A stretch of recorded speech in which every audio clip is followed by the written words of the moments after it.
kabarnya sehat? Sehat. Alhamdulillah. Mudah-mudahan walau masih dalam masa pandemi ini ya kita tetap menjaga kesehatan, menjaga protokol kesehatan. Kemudian saya ucapkan terima kasih pada ibu-ibu semua yang sudah menyempatkan waktunya untuk hadir di sini di acara rutinan bulanan, yaitu acara P2 K2. Acara apa? P2 K2. Ada yang tahu singkatannya enggak? Ada. Coba angkat tangan, ayo. Oke, Bu Eni. Pertemuan, peningkatan, Pinter. keduanya, Pengakuan. keluarga. Oke, tepuk tangan buat Bu Eni. Bagus ya Bu Eni ya, hebat. Coba kita tepuk P2 K2 dulu ya. Iya. Tepuk P2 K2.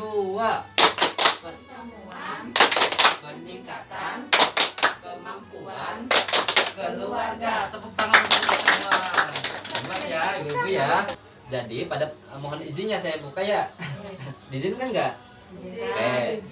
Jadi pada pertemuan kali ini kita akan membahas yang pertama konsep diri ya terhadap stunting, kemudian yang kedua tentang pengertian stunting, kemudian yang ketiga dampak dari stunting, dilanjutkan dengan penyebab ataupun faktor-faktor dari stunting ya. Jadi pada pertemuan kali ini kita fokuskan dulu untuk membahas tentang pengertian stunting. Oke? Ya, sudah siap semuanya? Siap. Coba tepuk semangat. Semangat. Semangat. Semangat. Coba ibu-ibu. Ibu-ibu sekarang tuliskan harapan ibu-ibu terhadap anaknya. Ya. Ya, sok tuliskan. Tuliskan harapan ibu-ibu terhadap anak ibu-ibu. Pengen jadi apa? Pengen seperti apa anaknya? Sok ditulis silahkan. Oke, ibu-ibu sudah nulis ya? Harapan terhadap anak kita, apa yang kita harapkan. Dan juga tadi ibu-ibu sudah nulis juga selain harapan, ibu-ibu juga nulis usaha. Jadi kita tidak hanya berharap, tetapi kita diem aja. Ya, kita berharap anak kita jadi dokter, jadi profesor, jadi guru, jadi apa saja itu apa yang kita harapkan. Kalau tidak disekolahkan, dari mulai anak kita di dalam kandungan sampai melahirkan, sampai anak usia 6 tahun, sampai usia SD, sampai sekolah, tetapi tidak dikasih makanan bergizi, ya dari mulai kecil dari dalam kandungan, kemudian tidak dirawat, ya tidak diperiksakan ke kesehatan, fasilitas kesehatan, kemudian tidak disekolahkan ketika sudah mulai besar, maka itu percuma. Ya, ibu-ibu mohon perhatikan ya. Ini ada gambar apa, Bu? Ada pohon. Anggap aja gambarnya bagus, oke? Bayangkan aja bagus gambarnya. Nah, dari pohon ini itu mulai dari paling bawah ada apa? Ada akar. Setelah akar kemudian ada batang ya. Setelah ada batang kemudian ada daun dan ranting ataupun dahan bahasa kitanya.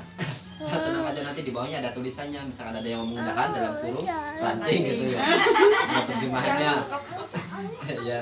Nah, setelah ada akar, ada batang, ada ranting, ada daunnya, ya pasti kita berharap ada buahnya kan? Iya. Ini ceritanya ini buahnya sudah pada keluar. Ya, paham ya Bu ya? Iya. Oke. Nah, sekarang coba kita pikirkan ya. Kita pikirkan ini ibaratnya adalah anak kita. Ya, buahnya itu adalah anak. Pohon ini adalah anak kita. Ya. Dari mulai akar ya itu anak kita ada di dalam kandungan, kemudian melahirkan ya tumbuh kemudian ada batang pohonnya, tumbuh semakin besar ya, kemudian ada ranting, ada daun ya. Nah, kemudian lama kelamaan akan berbuah ya. Nah, buah itu ya kalau ibarat di sini sih misalkan buah mangga, kalau di dalam anak kita buahnya itu adalah harapan kita ya. Buah dari anak kita adalah harapan kita sebagai orang tua. Tadi ibu-ibu di sini sudah saya suruh nulis ya harapannya apa aja. Nah, ketika pohon ini dari mulai kecil kita sirami, kita urus, kita kasih pupuk, ya sampai besar, sampai dewasa, kira-kira buahnya bagus enggak? Ya. Lebat enggak? Buahan enggak? Berbuah kan? Ya begitu juga dengan kita kembalikan ke anak kita. Ketika anak kita dari mulai kecil, dari mulai dalam kandungan, ya dari mulai dalam kandungan dikasih makanan yang bergizi, ya kemudian orang tuanya hidup sehat, baik dirinya sendiri ataupun lingkungannya sehat keadaannya, ya kemudian ketika sudah dilahirkan anaknya diasuh dengan baik, tetap dikasih makanan yang bergizi, kemudian anak semakin besar, ibarat pohon itu sudah mulai cukul, mulai tumbuh, kemudian dididik, diasuh dengan baik, ya baik dengan pendidikan agama ataupun pendidikan umumnya, ya lama kelamaan itu seperti pohon yang sedang diurus sama kita, dipupuk sama kita, lama kelamaan besar, ya dan pohon tersebut akan sesuai dengan keinginan kita sebagai orang tua. Paham ya? Nah, makanya kalau kita pengen anak kita seperti pohon ini sudah sudah tumbuhnya dengan baik, lurus, kemudian rantingnya banyak, buahnya juga banyak, dan buahnya sesuai dengan yang kita harapkan, maka didiklah anak kita, kasih makan makanan yang bergizi, dan uruslah anak kita dengan baik. Paham ya? Oke. Ingin anak sehat, Berikan yang terbaik. stunting. No. Are you ready? Yes, yes, yes. Nah, ibu-ibu ada salah satu perwakilan ibu-ibu yang membahasakan harapan dan membahasakan usahanya ya. Sok, ada yang bisa angkat tangan, ayo. Tapi yang itu Membahasakan harapan. Ibu ini, oke, Ibu ini lagi. harapan saya sebenarnya ingin jadi anak yang cukup sukses. Amin. Yang ingin jadi guru. Amin. Kemudian usahanya. Usahanya saya ingin mendidik anak dan mengasuh dan mengasihi makan dan minumnya sehari-hari sepenuhnya supaya nurut dan patuh pada orang tua sampai ibu dan bapak. Amin. Terima kasih, tepuk tangan buat ibu ini.